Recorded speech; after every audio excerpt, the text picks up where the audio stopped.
So I got bored today, so I decided I was gonna make really cheap cyberfalls. This is what happened.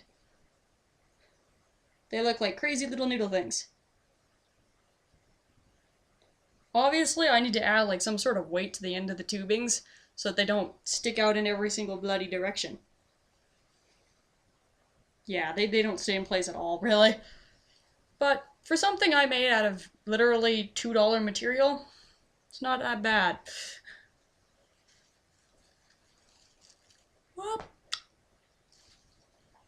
so yeah, the material I used to make these things was literally those little noodle head things that light up that they sell at dollar stores. Usually around, like these ones were during St. Patrick's Day, hence the color being green. Green and white. They're all green and white. And they look like crazy noodles all over my head. Now, if you haven't noticed in most of my videos, my natural hair is not long enough to wear these things. So instead, I have this little thing I've made. Just let me get it out of my head. My god. That they literally attach to. Now, the cyberfalls are attached with shoelace. And this is what they look like without the completely untied. They're literally noodles on a shoelace string. Wibbly wobbly noodles. And my cat's trying to eat the other one. Obviously, I have 2 of them made.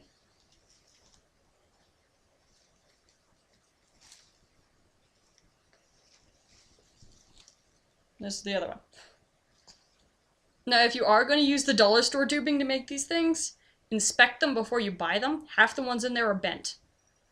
Or shriveled up. And when I say shriveled up, it's like the little tubing end has been literally glued together to make this weird little thin strip in between the tube. It looks really darn weird. And if they're bent, you pretty much can't unbend them.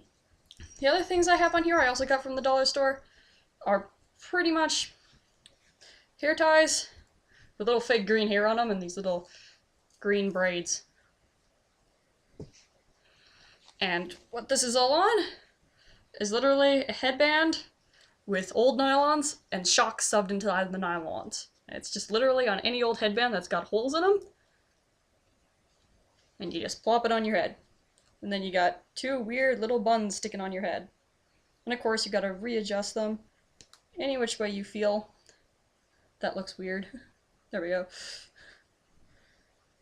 And then you just slide these little things on. Now of course you can slide these on without the little buns already in your hair. You can do it in your hands. For the little weird little this whole bun mechanism will also work for just plain old dreadfalls that are attached via string or elastic like these guys. Anything that will go over a bun in your hair, okay, will work on these things.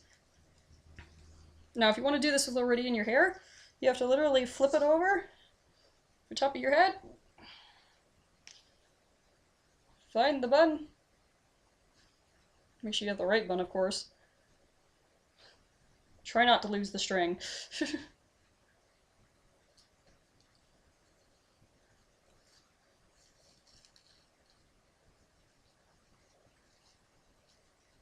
When you're tightening it, make sure it's staying on the bun. If you have small buns, it won't really work. Then you have to tie it into a little bow.